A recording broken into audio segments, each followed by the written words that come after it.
Hello students, আমি Nitish sir জ্ঞানজ্যোতি coaching সেন্টারের পক্ষ থেকে তোমাদের প্রত্যেককে জানাই আরো একবার স্বাগত। তো স্টুডেন্টস, আজকে আমি তোমাদের সঙ্গে আলোচনা করব বাঁকুড়া ইউনিভার্সিটির অধীনস্থ যে সমস্ত ছাত্রছাত্রীরা যারা ফোর্থ সেমিস্টারে বিভিন্ন কলেজগুলোতে পড়াশোনা করছো মেজর হিস্ট্রি নিয়ে, তাদের জন্য আজকে পেপার নাম্বার 6 থেকে সাজেশন 2026 নিয়ে আলোচনা করব। যারা এখনো পর্যন্ত আমাদের চ্যানেলটিকে সাবস্ক্রাইব করনি, সাবস্ক্রাইব করে পাশে থাকা বেল আইকন অল প্রেস করে দাও, যাতে নেক্সট টাইম থেকে কোনো ভিডিও আপলোড করলে তার নোটিফিকেশনগুলো তুমি সবার আগে পেতে পারো। এছাড়া অনলাইনে যারা ভাবছো আমাদের থেকে নোটস নেবে, তারা অবশ্যই যোগাযোগ করো আমাদের অফিসিয়াল নাম্বার 7076398606 নাম্বারে, অথবা 6295916282 নাম্বারে। তোমাদের টোটাল কোর্স ফি রয়েছে তোমাদের এই সাধ্যের মধ্যে জাস্ট 1199 রুপিস, কিন্তু এখন আমরা দিচ্ছি সম্পূর্ণ বিনামূল্যে কোর্স। মাত্র 99 টাকা দিয়ে রেজিস্ট্রেশন করলে সম্পূর্ণ 4টা পেপার তোমরা ফ্রিতে পেয়ে যাচ্ছ। তো তোমাদের এই পেপারটিতে রয়েছে ইউরোপের ইতিহাস, 1789 থেকে শুরু করে 1919 অব্দি ইতিহাসটা পড়তে হবে। 10 নম্বরের জন্য কোন কোন প্রশ্নগুলো পড়বা, চলো আজকে পার্ট 1 ভিডিওতে আমরা সেটাই দেখে নিই। কি কি প্রশ্ন পড়তে হবে। প্রথম প্রশ্ন, ফরাসি বিপ্লবের প্রাককালে ফ্রান্সের প্রাচীন ব্যবস্থা, সামাজিক, অর্থনৈতিক এবং রাজনৈতিক সংকট আলোচনা করো। দেন ফরাসি বিপ্লবের পটভূমি রচনায় ফরাসি দার্শনিকদের অবদান ও ভূমিকা আলোচনা করো। ফরাসি বিপ্লবের সাকুলত, কৃষক ও নারীদের সামাজিক ভিত্তি এবং অবদান, এটা অত দরকার নেই ভালো মতো পড়ার, এটা ভালো মতো পড়বা। আর এখান থেকে সামাজিক, অর্থনৈতিক এবং রাজনৈতিক কারণটাও কিন্তু ভালো করে পড়বা।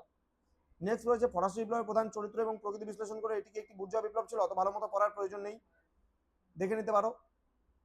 প্রথম নেপোলিয়নের অভ্যন্তরীণ সংস্কার সমূহ আলোচনা করো, বা নেপোলিয়নের সংস্কার এবং তাকে কি বিপ্লবের সন্তান বলা যায়, ভালো করে পড়বা। ভিয়েনা কংগ্রেসটাও ভালো করে পড়বা, প্রধান উদ্দেশ্য ও নীতিগুলি কি ছিল। ইউরোপীয় রাজনীতিতে মেটানিক ব্যবস্থা, রক্ষণশীল চরিত্র, মেটানিক ব্যবস্থাও খুব ভালো করে পড়বা। জার্মানির ঐক্য আন্দোলনে বিসমার্কের অবদান এবং রক্তলৌহ নীতি ভালো করে পড়তে হবে। ইংল্যান্ডের শিল্প বিপ্লবের কারণগুলো খুবই ভালো করে পড়বা।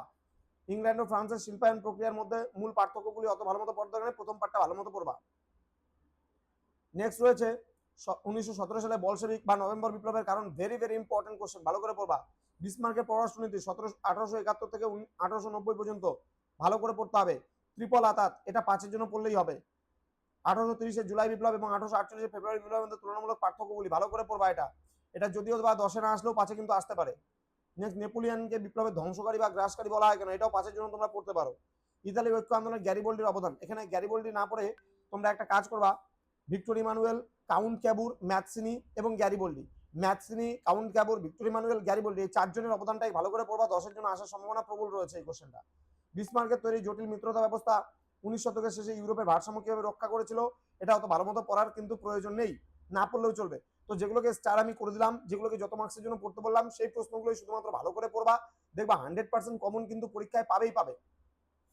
তো স্টুডেন্ট, যারা এখনো চ্যানেলটিকে সাবস্ক্রাইব করনি, সাবস্ক্রাইব করো এবং বন্ধুদের সঙ্গে ভিডিওটি শেয়ার করে দাও, যেন প্রত্যেকের কাছে আজকের এই ক্লাসটি পৌঁছতে পারে এবং প্রত্যেকটা স্টুডেন্ট আমাদের ক্লাসগুলো পেয়ে উপকৃত হতে পারে। দেখা হচ্ছে খুব তাড়াতাড়ি আরো একটা নতুন ক্লাস নিয়ে তোমাদের সঙ্গে। তোমরা প্রত্যেকে ভালো থেকো, সুস্থ থেকো। Thank you so much, thanks for watching. After all, thank you.